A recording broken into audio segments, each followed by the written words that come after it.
All sentient beings, who although self and all appearances are dharmadhatu by nature, have not realized it thus. I shall endow with happiness and the causes of happiness. I shall separate from suffering and the causes of suffering. I shall make inseparable from happiness without suffering. And I shall set in equanimity the cause of well-being, free from attachment, aversion, and partiality. And so just sit with that and connect with those parts of the meaning that you relate to, and those parts that don't make sense, just holding open.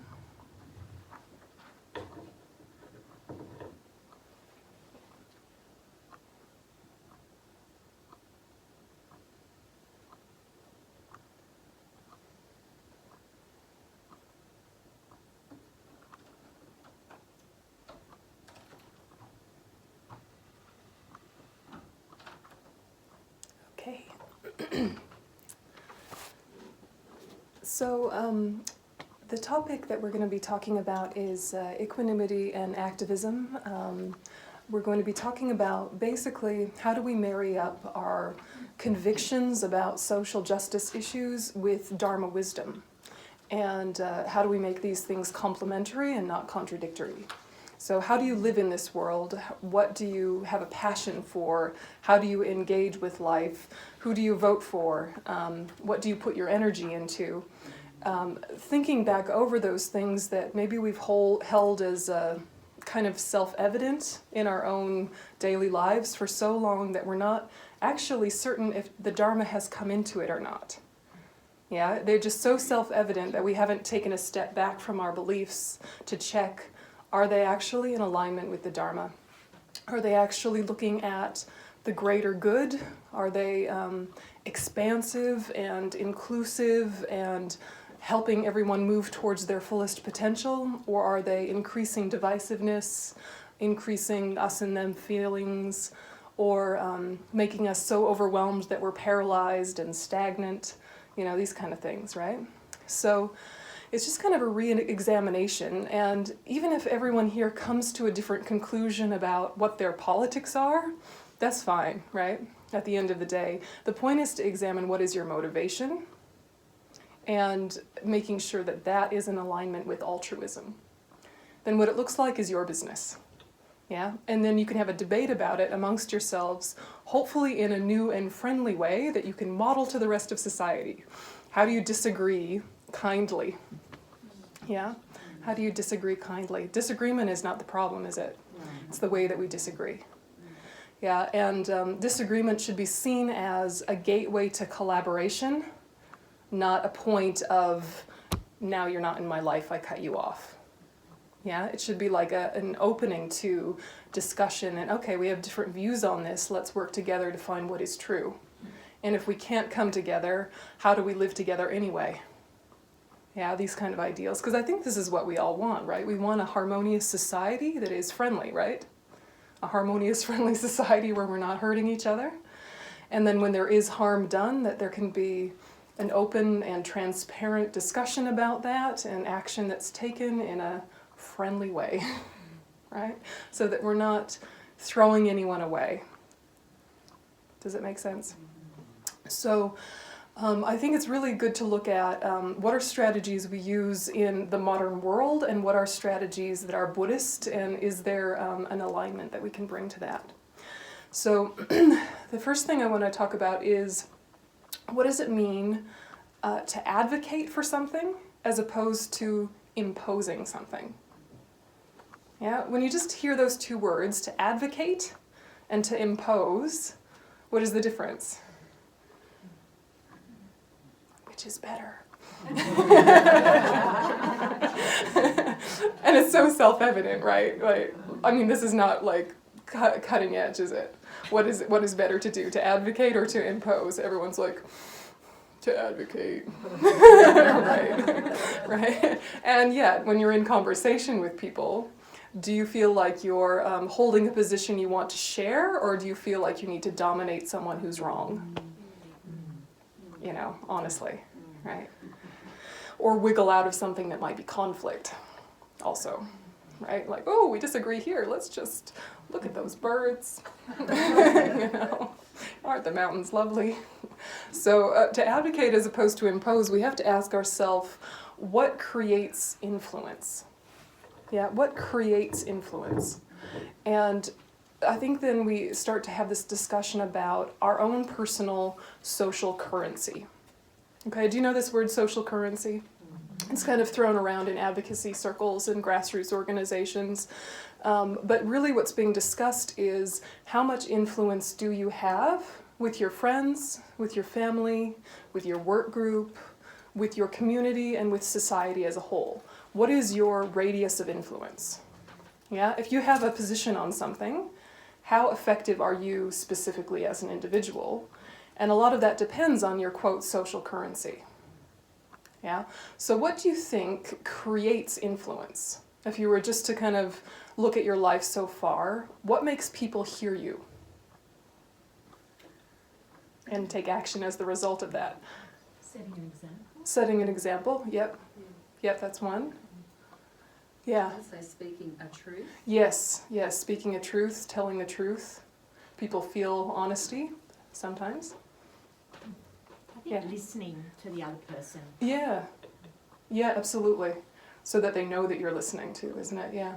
You don't have to say anything. Yeah, absolutely.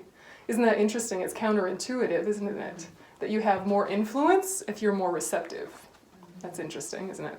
Yeah. I was going to say, seeing what they stand for and do, and seeing the results being positive.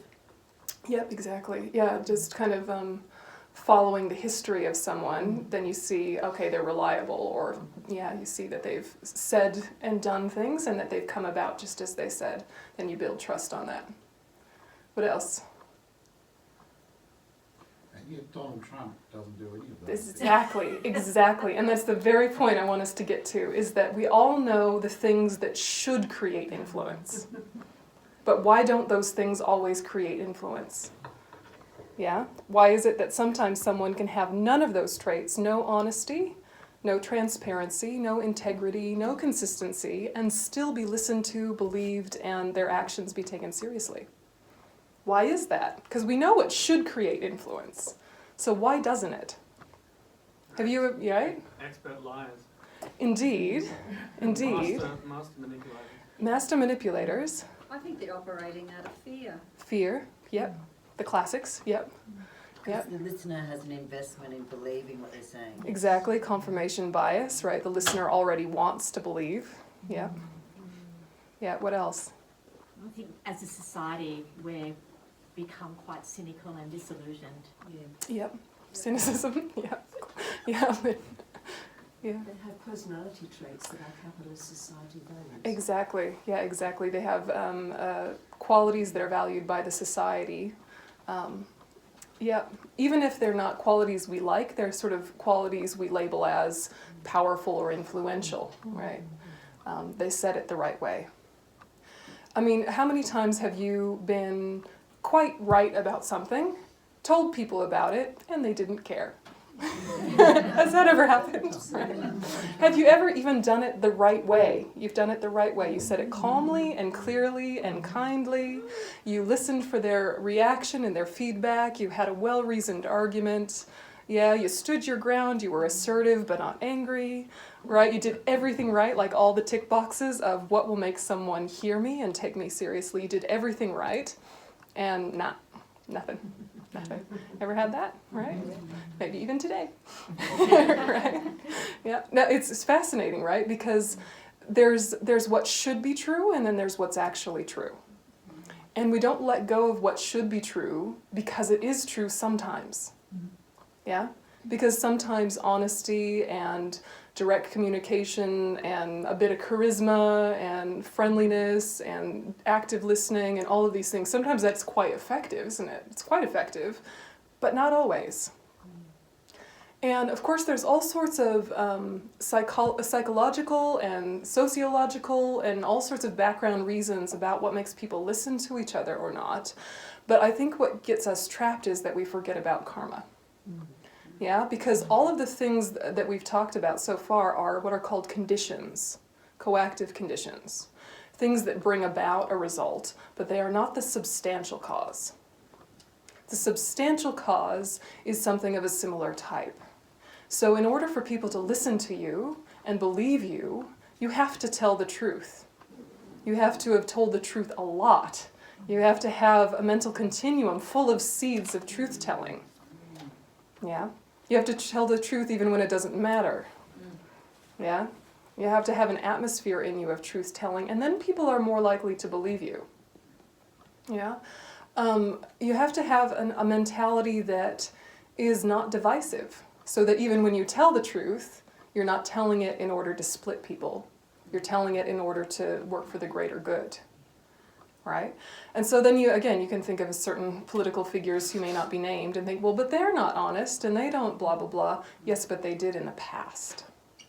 And that's the issue. So if you have enough positive karma in the past, then any number of conditions can ripen it to have a result that you want in the present. So that means you can tell a bald-faced lie and someone will absolutely believe you if you are riding the wave of a lot of truth-telling from another context, from another life.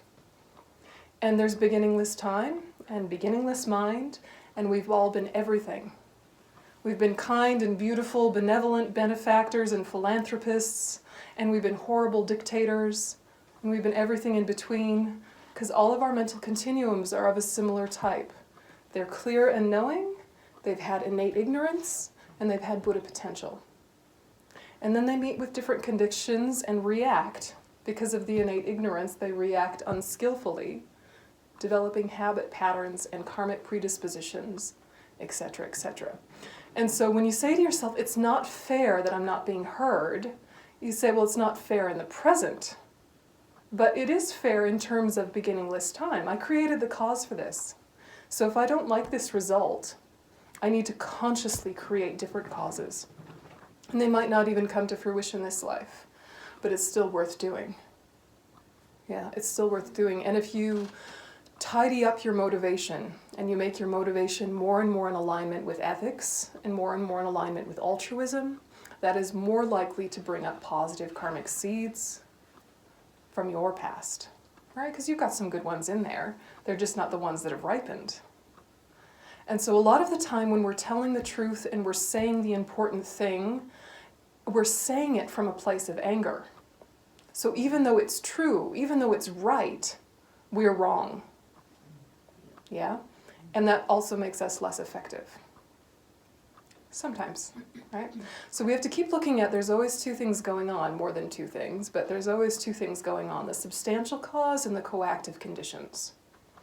And to know that something like a passionate, emotive expression of, this is wrong, and sort of a really, tantalizing speech, something that's really evoking a lot of emotions for people.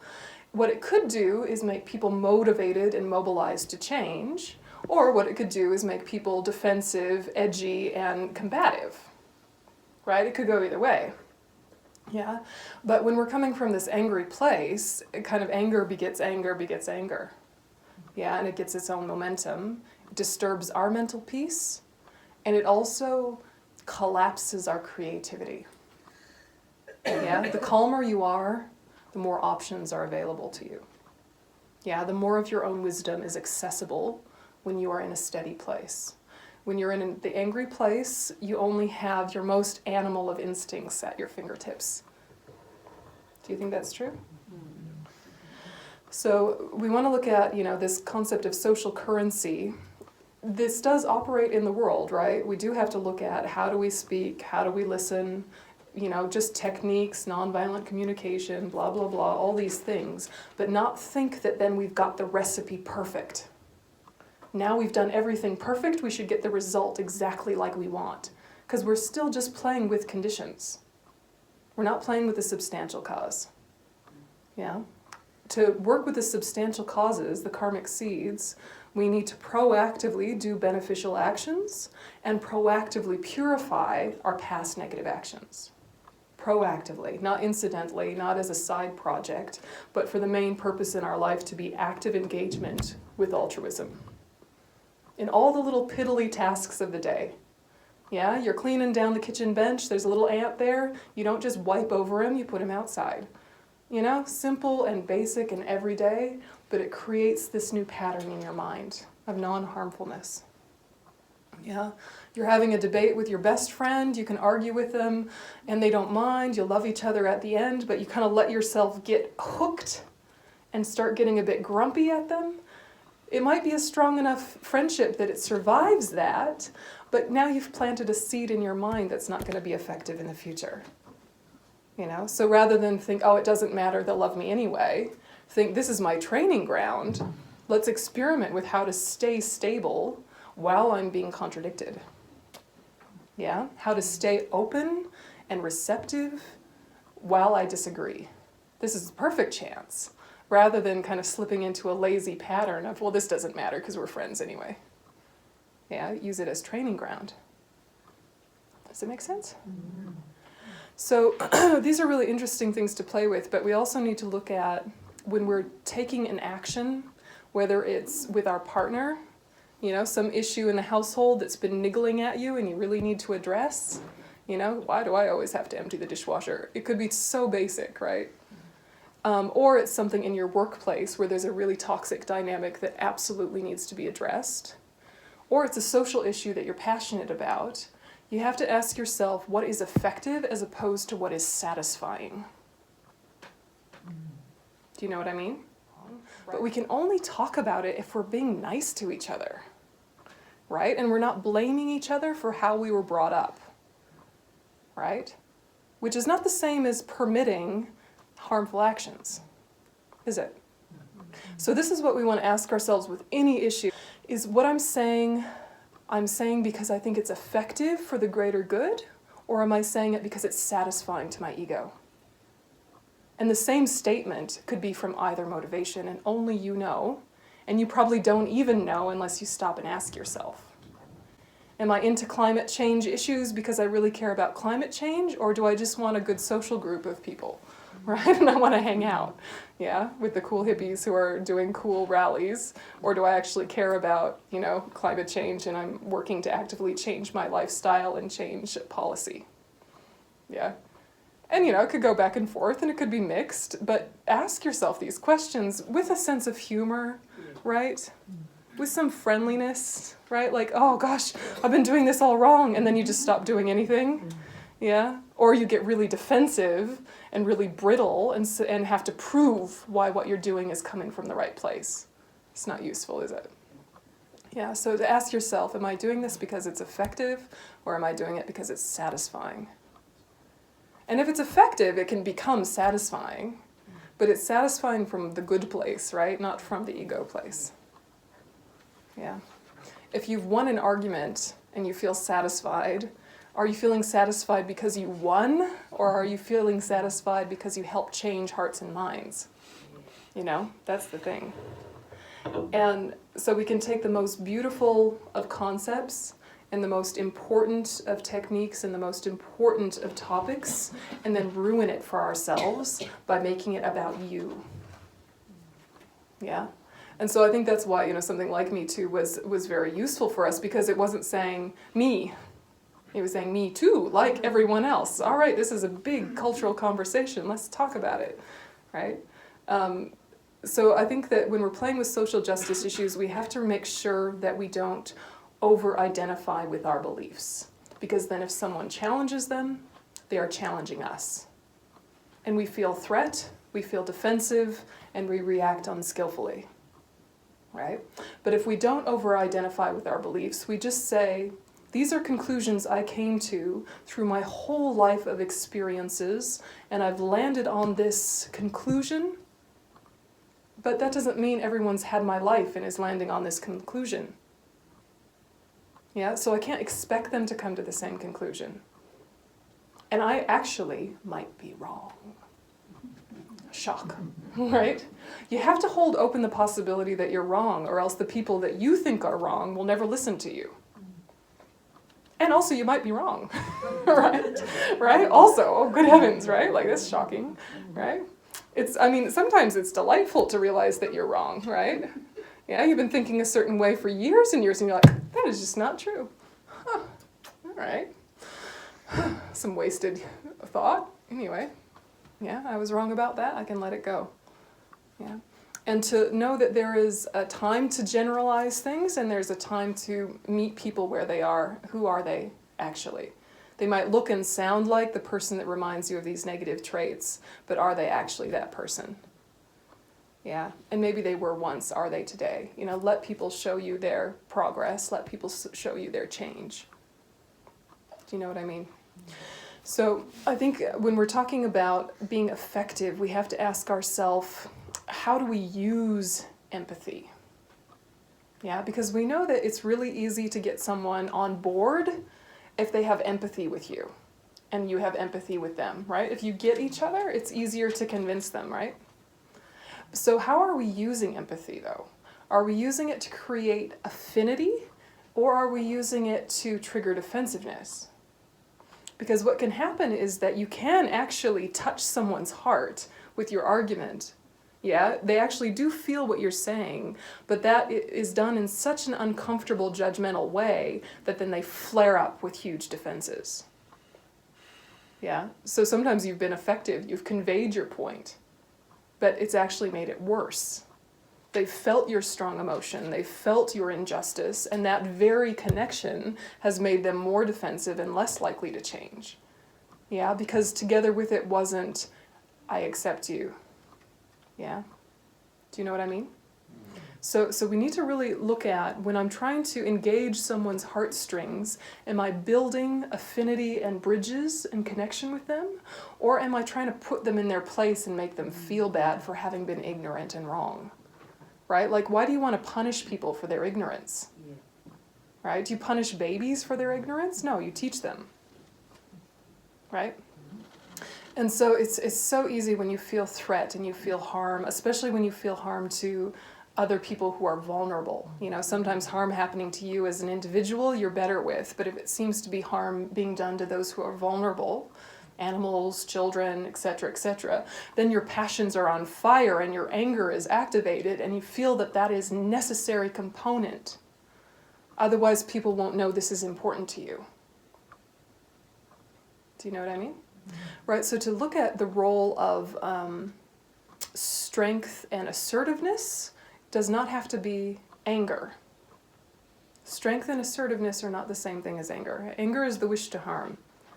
So it's like we want people to be able to feel that what we're feeling is important, but we don't want to be punishing them with our feelings. Like, you hurt me, so feel what I felt. Right, that's kind of what we do. This behavior of yours hurts me, feel what I felt. That's not useful. But you do want feel what I feel, just not in this kind of like weaponized way. Do you know what I mean? So looking at how do we start with just a really common sense acknowledgement that when you're with people who share your belief system, there is comfort. It's okay to say that.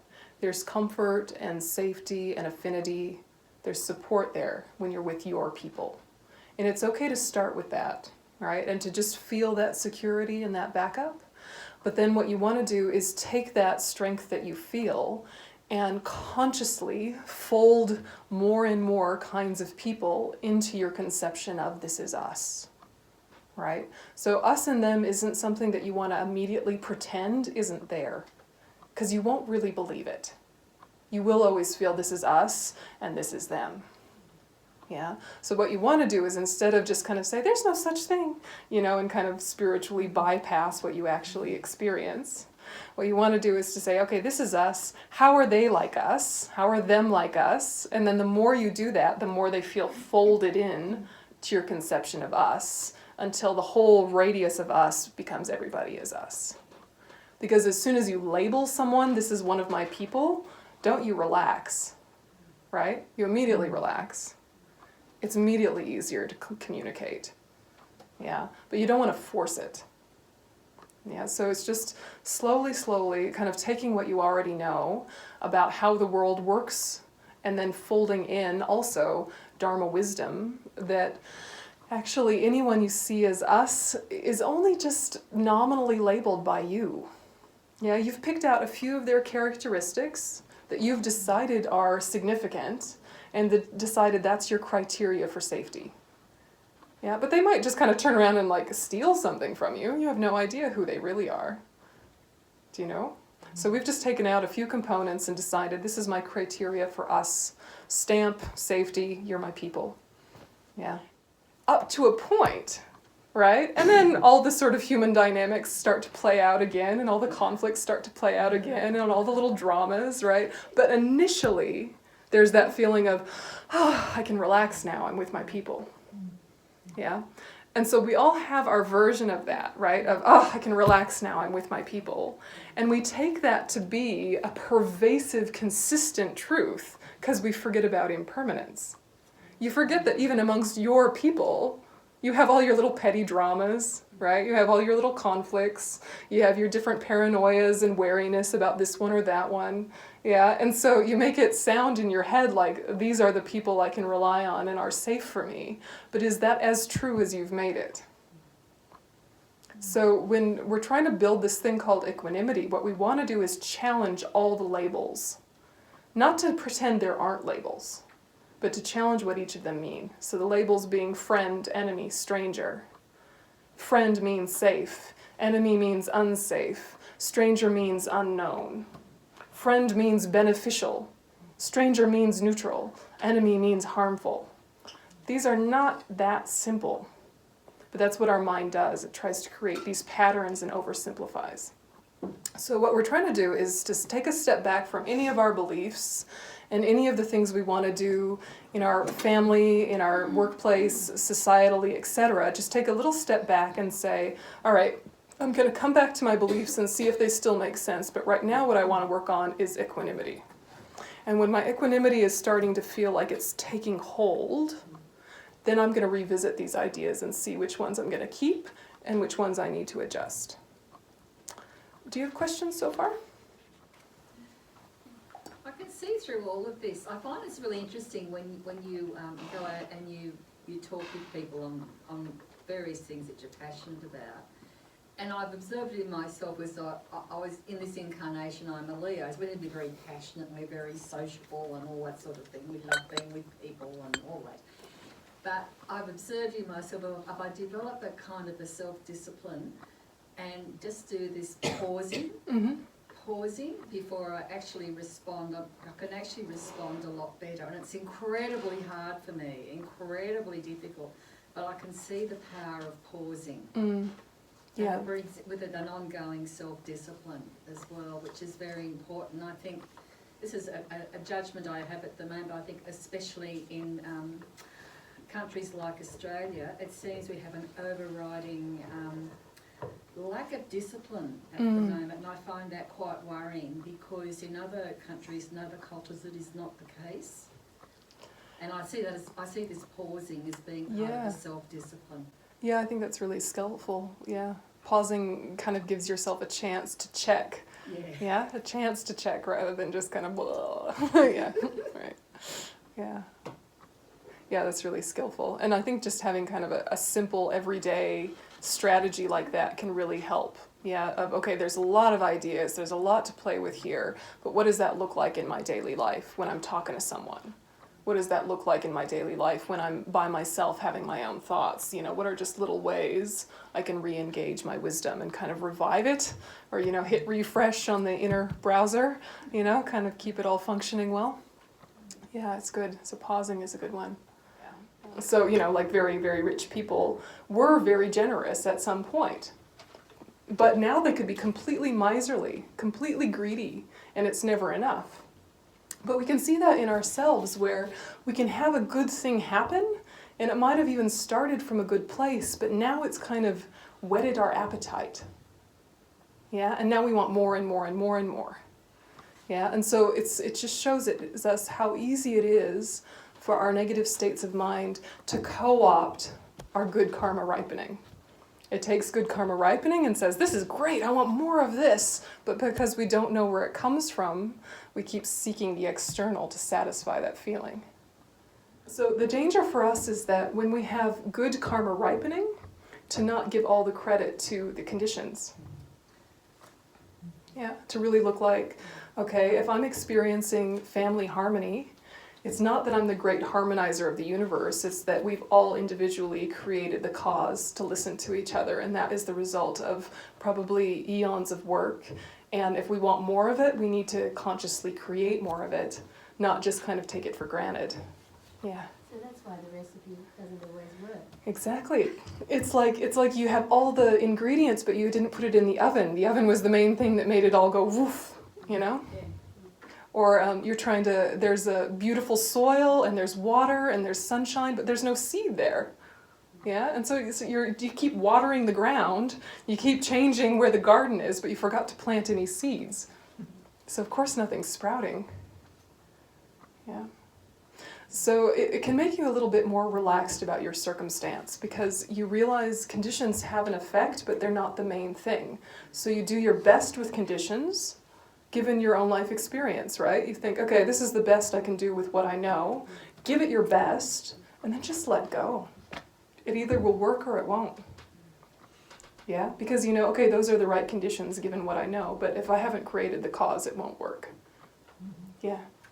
In my case, say with the environment, I really, really care.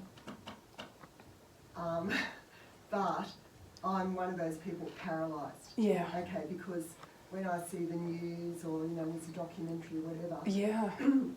and also when a certain political party wins the election and I know they're not going to do anything, Yeah. I'm afraid that a lot of me just kind of shuts down with despair. Yeah. And I don't engage as I would like to. So yeah, I'd love you to speak on that.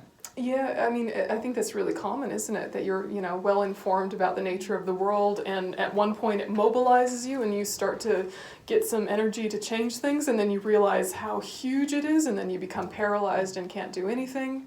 Yeah, or and then sometimes also grumpy and defensive about being paralyzed and not doing anything, you know, or you do what you think you can and then are annoyed at everyone else who isn't doing as much, or yada yada yada, right? And I think that it is always a good idea to have some background in history, right? Even if you just remember what you did in school. Right, not even brand new history, you know, like that you have to re-educate yourself, but just go back to what you learned in school and to remember that there is always a pendulum swing, right? That's kind of the way the world has always been, is that it goes from dark ages to Renaissance, from dark ages to Renaissance, again and again throughout time. And the way it looks is different, and the technology involved is different, and some of the conversation is different, but there is always that dark age, Renaissance pendulum swing.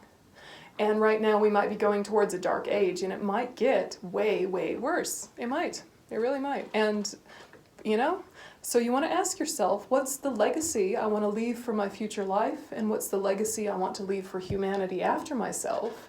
And it's a legacy of productive, skillful thought, and a legacy of harmonious, deeply trusting, honest relationships. Right? That's the legacy we want to leave, right? Is this kind of like altruistic attitude that is clear internally and skillful externally.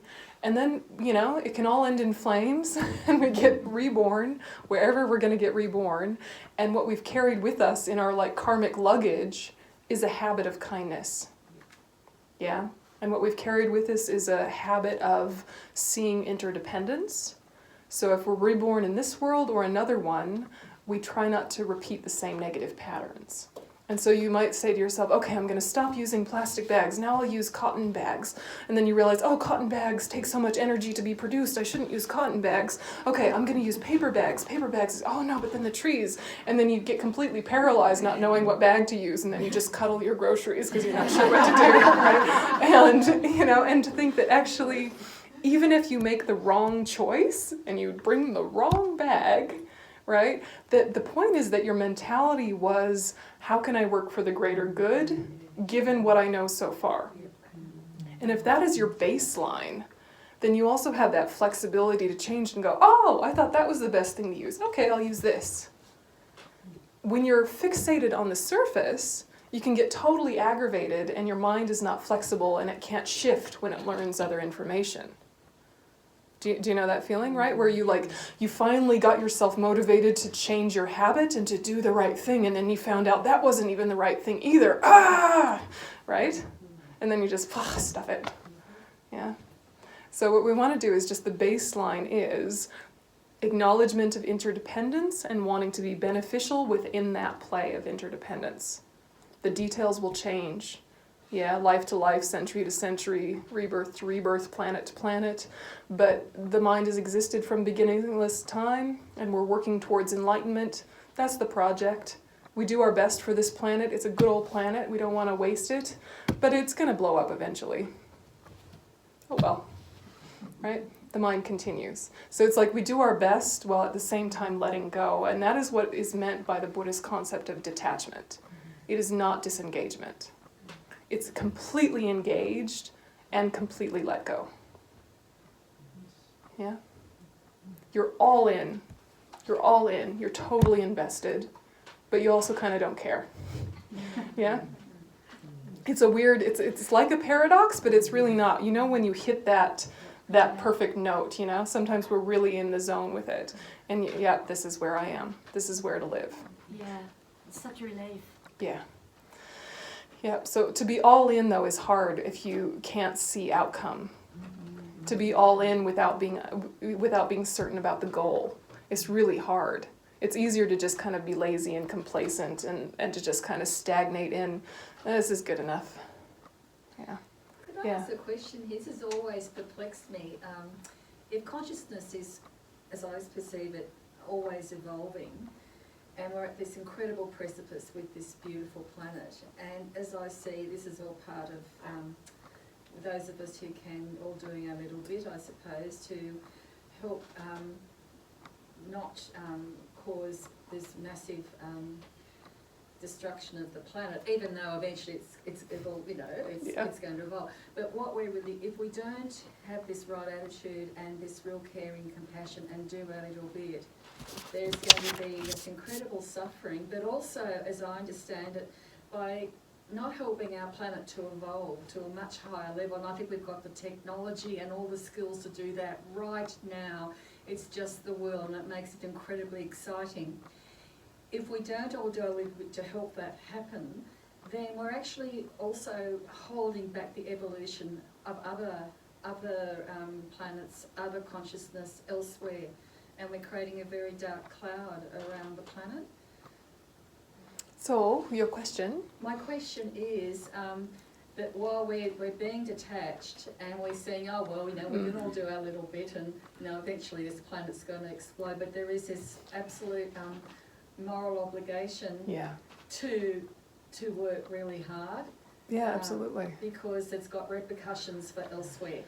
Absolutely. I mean, it has repercussions for our elsewhere, you know. I mean, the idea that reincarnation or rebirth or cyclic existence, samsara, is linear is a mistake, right? We're not all progressing. Some of us are backsliding, right? So we might be a human next life, or we might be a cockroach next life, or we might be a hungry ghost, or who knows what we're going to be next life. It's going to be the result of the habits we're creating now, right? So who were you in your past life? Look at your current resources, look at your current family dynamics, look at your current body. That was the result of the past, right? And so we really did well ethically to wind up with a human body and with resources and physical independence and friends and family in a safe country, etc. We did really well in the past, but we might be just kind of draining the bank, or we might be creating the cause for more. And only you know that. So what is your future life? What are your current habits? Yeah? So we want to create the cause for a better future for our own mental continuum and, of course, for societally as a whole. But again, it's that advocating rather than imposing, and to model the lifestyle that you think is the lifestyle we should all lead, without judgmentalness, without arrogance. Because you know you're only able to because of countless conditions supporting you coming to that point, and that you yourself haven't even reached that end point in any case. But you just model that the best you can. You know, and then one day you forget to recycle something that you should have recycled. Instead of feeling ashamed and having a shame flood and needing to hide it from your partner and blah, blah, blah, blah, blah. You just go, yep, I'm inconsistent and full of hypocrisy, just like everyone else. Right? And it kind of keeps your sense of humor alive. You go, aren't I a ridiculous creature? I go on this whole rant and rave about the climate, and then I was cleaning out the house and it was just too hard, so I just chucked a bunch of stuff instead of giving it to Goodwill. That was the wrong thing to do. Oh well, okay, next time. Next time I'll do better. You know, what the mind does when it gets small is it says, I failed, therefore I will always fail, therefore I don't have to try anymore because I'm just bad. And it's kind of like a lazy place of fatigue and cynicism. And you know, a more mature spiritual path says, wow, I did the wrong thing, but you know what, I've done the wrong thing many times and will do many again, start again. Yeah, and I always remember what you say, if you have a difficult interaction with someone and you mess up, and you usually say, don't you, may it go better next time. Yeah. That's very helpful. It's like, don't lose the lesson. Yeah. Do you know that famous T.S. Eliot poem, right? You had the experience, but you missed the meaning. Yeah, in the Four Quartets part of T.S. Eliot, anyway. But just, it's really an interesting concept. We've had the experience, but we missed the meaning so many times. Like, we've had so many lessons that we haven't kept. Yeah? And so, I mean, a lot of what the spiritual path is choosing to remember what you've already learned.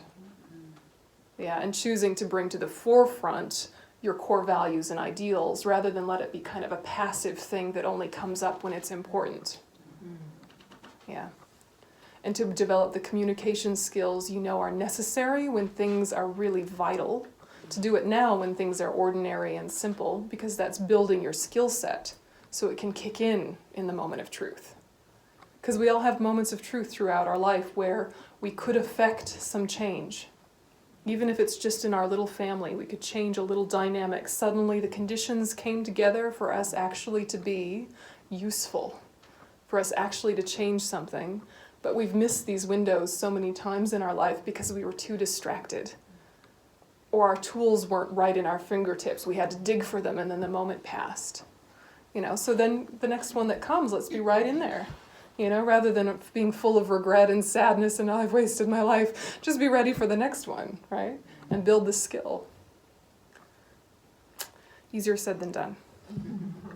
Easier said than done. So this is kind of the premise of the course, is to kind of work through some of these ideas and in particular working on equanimity as the basis. And then tomorrow we're going to look into identity and emptiness a little bit together with equanimity. So today is really to get very solid on what is this Buddhist concept of equanimity, because it can be easily oversimplified, which then means it loses its impact. Yeah, so we'll just kind of end the session with the chanted version of the Immeasurable Equanimity prayer. So that's on page 2 of your handout. And I recommend you kind of read through it in the break, just this one page on page 2. But we'll dedicate using the Tibetan. So if you know it, you can join in, and if you don't know it, you can just read the English silently to yourself. Samjen tamje neri jadadang rawe danola ne nachi maru ne pa gyoji ne pa dagi jao de ta de anupala male jingi labtu so.